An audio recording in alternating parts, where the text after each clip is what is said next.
Hello les petits amis, j'espère que tout le monde va bien en ce week-end un peu frisquet mais néanmoins ensoleillé et c'est le principal. Alors pour cette nouvelle revue Transformers, le Grand Barbu et moi-même allons vous parler aujourd'hui du Studio Series 01 Bumblebee. Voilà, donc sans plus tarder, je laisse la place au Grand Barbu et moi je vous donne peut-être rendez-vous à tout à l'heure. Allez bisous les petits amis. Et voici tout de suite un aperçu de la boîte, donc boîte classique et traditionnelle aux Generations et plus particulièrement au Studio Series, voilà, sur lequel donc nous retrouvons un artwork, une photo de notre ami Bumblebee. Sur la tranche latérale, on retrouve un nouveau Bumblebee. Sur l'autre tranche latérale, nous retrouvons Bumblebee.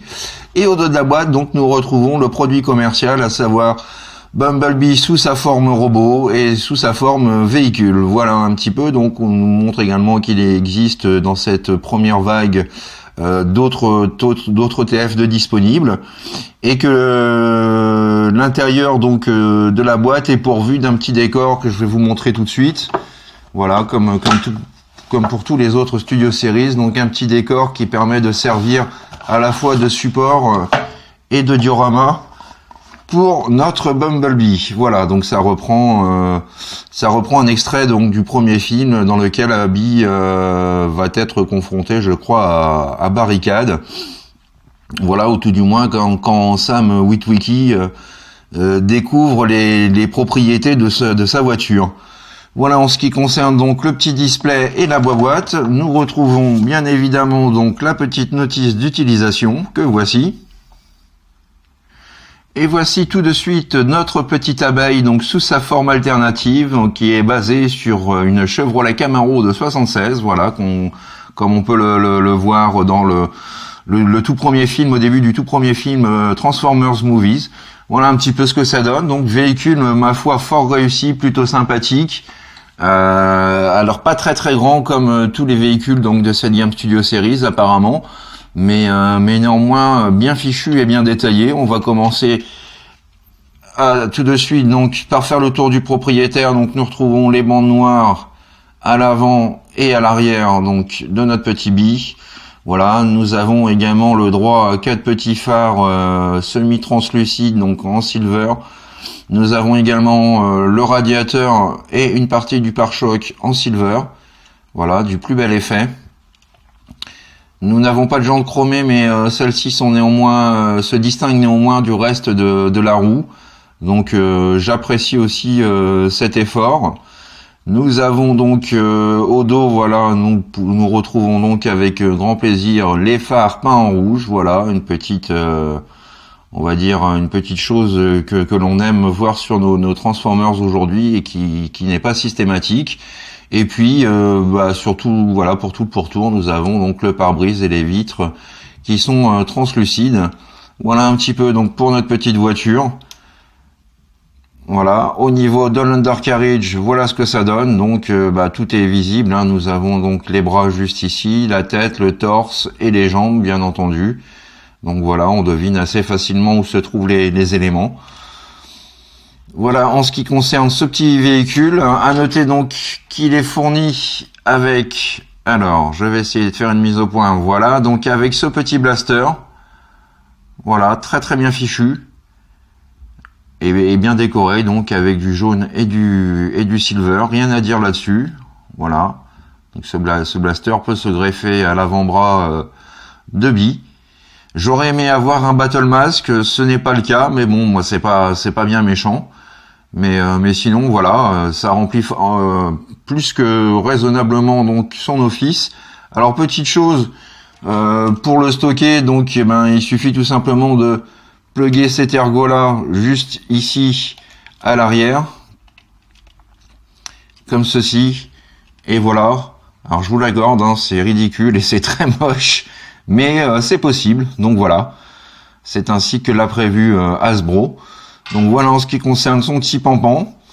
Que dire d'autre le véhicule est vraiment très bien fait, hein, donc j'apprécie énormément cette voiture. Je n'ai malheureusement plus la version du premier film pour le comparer, mais elle est très réussie. La seule chose qu'on peut reprocher est donc que pour ceux qui la possèdent déjà ou ceux qui ont eu l'occasion d'avoir vu des revues, c'est que la transformation de ce dernier est extrêmement délicate. Les pièces sont prévues au micron près, donc notamment pour fixer le capot à l'avant, c'est un petit peu galère.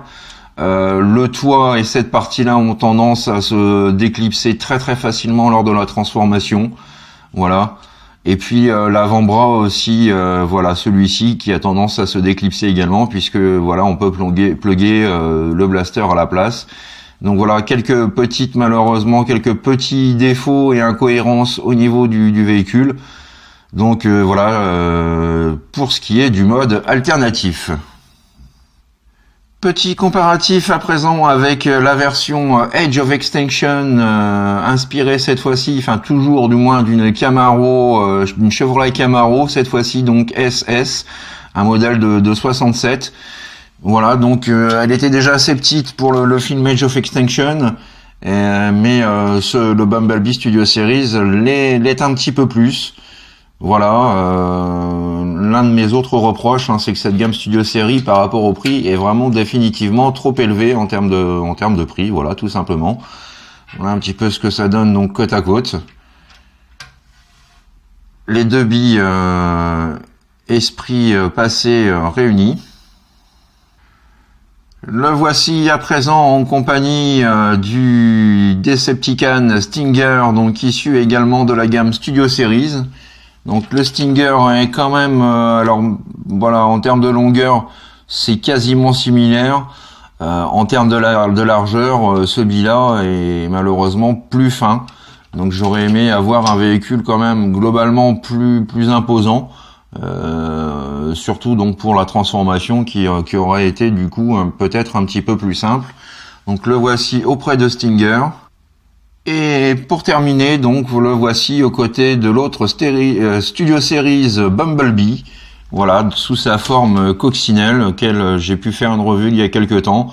Donc là, heureusement, la Chevrolet Camaro est un peu plus longue, mais en termes de largeur, voilà, c'est quasiment, c'est sensiblement identique à la Cox, donc voilà.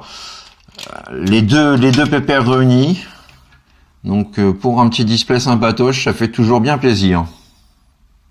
Et nous pouvons à présent passer à l'étape transformation, donc je vais essayer de faire le maximum pour éviter que les pièces me restent dans la main, je ne vous garantis rien, mais voilà, on va essayer quand même.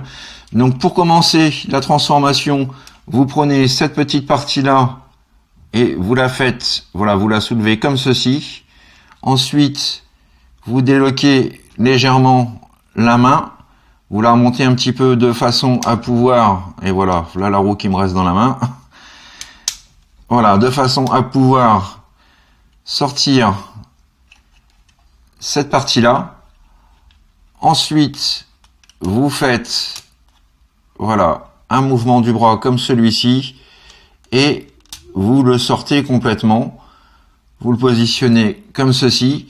Même étape pour le second bras. Donc, on soulève légèrement la main. Donc, évitez de trop vous servir de l'avant-bras si vous voulez pas que ce dernier vous reste dans les mains. Donc, ensuite, on rabat cette partie-là de la carrosserie et de la roue. Et même opération. Donc, on fait pivoter et on sort le bras. Et voilà, donc, comme je vous disais, le point qui fout le camp. Voilà, donc ensuite on met ça comme ceci. Lorsque tout est en place, donc ça devrait vous donner normalement quelque chose qui ressemble à ça. Donc ensuite nous allons tout de suite déclipser les portières gauche et droite, comme ceci. Ensuite, vous déclipsez les deux petits ergots qui maintiennent l'arrière du toit en place sur les vitres. Et nous allons pouvoir commencer à nous occuper des jambes. Donc vous séparez ces dernières, vous les rabaissez complètement, comme ceci. Ensuite, vous prenez cette partie-là, vous l'orientez comme ceci. Vous rabattez cette pièce-là ainsi. Vous déloquez le pied, donc vous avez un ergot là qui vient se fixer juste ici. Et on peut passer à la transformation de la jambe. Donc on fait basculer cette dernière. Et en même temps, donc on vient placer cette partie-là comme ceci. Voilà, ainsi. On rabaisse, on rabat donc la petite vitre. Ensuite, vous allez, hop, rentrer au maximum donc le pied et vous venez le positionner en place et essayer de loquer du mieux possible. Voilà, quand c'est fait, vous replacez ça comme il faut et voilà pour la première jambe. Idem pour la seconde. Alors, hop, je vais diminuer un petit peu le focus. Alors, pour la seconde jambe, même chose. Donc, on place ça comme ceci. On vient d'éclipser cette partie-là. Voilà. On déloque le pied et on vient rabattre le tout comme ceci. On replie la partie de la vitre. On resserre le talon et on vient loquer le pied. Voilà. Voilà donc pour les jambes.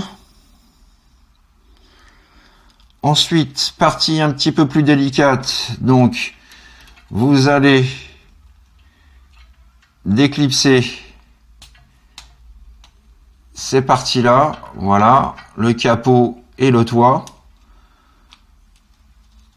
Vous le mettez dans la position, voilà, légèrement reculée. Ensuite, vous avez donc un ergot juste ici qui va venir se loquer au niveau de l'abdomen. Donc, on coulisse le tout, on loque, on place les bras dans l'alignement, ainsi. Idem pour ce bras-là. On sort les mimines, comme ceci. Vous en profitez pour faire basculer donc les phares comme ceci en diagonale. Idem ici. Ensuite, nous passons donc à la partie la plus sensible.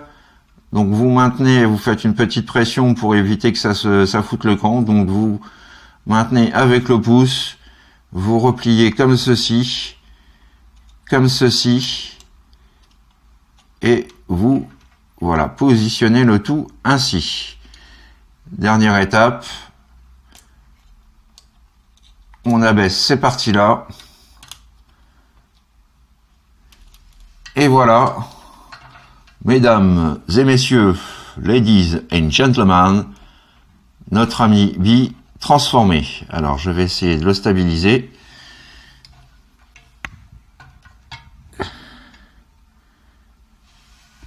Voilà, donc en mode robot, une fois de plus, on a droit à quelque chose de plutôt fidèle au film. La transformation, bien que fragile, est quand même assez fun. C'est dommage que voilà, certaines pièces ne clipsent pas correctement ou se décrochent intempestivement. Mis à part ça, donc si on fait bien attention à la transformation et surtout si on ne tient pas compte de la notice, on arrive à le transformer sans que tout foute le camp. Voilà, donc c'est quand même la petite chose à retenir. Voilà, donc on va pouvoir faire également, puisqu'on y est, un petit zoom sur le visage de Bi.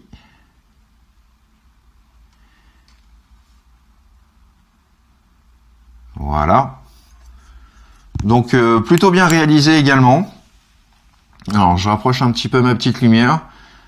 Alors au niveau des détails, donc on retrouve donc un visage tout en silver, les yeux bleus bien entendu, le petit symbole Autobots sur la pointe de sa crête.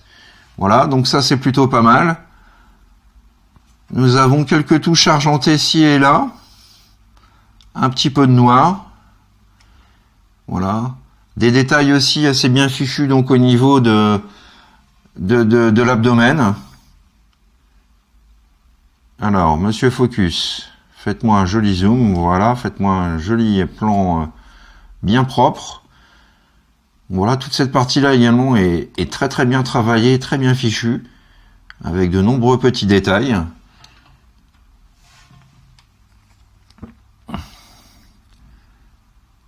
Voilà un petit peu ce que ça donne de bas en haut. Donc vraiment une finition plutôt plus que soignée, je trouve. Alors, concernant les points d'articulation, hop, monsieur Focus me refait encore un caprice pas possible. Voilà. Donc au niveau des articulations, donc nous avons, voilà, la pub Dove, pas de souci, il l'assure. Nous avons donc une rotation intégrale sur ball joint de l'épaule. Nous avons aussi donc la possibilité d'incliner le coude, voilà, à 360. Nous avons donc une pliure du coude à un peu moins de 90 degrés. Nous avons donc la mimine que l'on peut, de par la transformation, voilà, replier vers l'intérieur. Nous avons donc, voilà, une articulation, une rotation au niveau du bassin. La pub JCVD, alors, hop, on va voir ça tout de suite. Voilà, le grand écart facial, pas de souci, il assure la pose. Le grand écart latéral, idem. Voilà, très bonne amplitude des jambes. Nous avons également donc une articulation à 90 degrés au niveau du genou. Et donc nous avons également donc la possibilité de lever et de baisser le pied. Voilà, donc pas mal du tout. Au niveau de la tête, je pense que j'en ai pas parlé, donc le ball joint est assez serré, mais on peut quand même la pivoter donc de gauche à droite, la lever légèrement et la baisser aussi un petit peu plus légèrement. Voilà, on peut la lever plus facilement. Voilà en ce qui concerne donc les points d'articulation, qui sont quand même assez nombreux pour une figurine de cette taille-là. Donc c'est quand même très appréciable. Et donc voilà, donc pour le petit gimmick, donc il vous suffit tout simplement donc de déclipser l'avant-bras comme ceci et d'y placer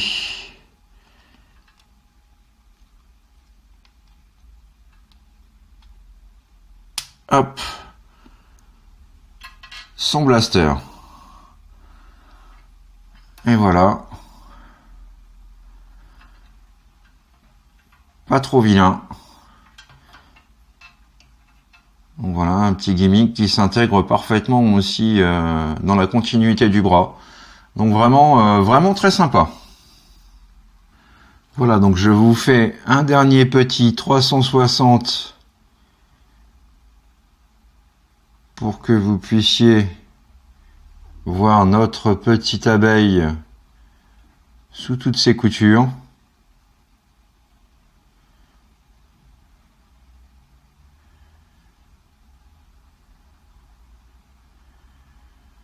Vraiment bien fichu, hein, si ce n'est ce défaut inhérent de pièces qui vous restent dans la main. Donc pour un adulte encore c'est gérable, pour un enfant ça l'est déjà certainement moins. Voilà un petit peu donc pour le tour de notre Bumblebee.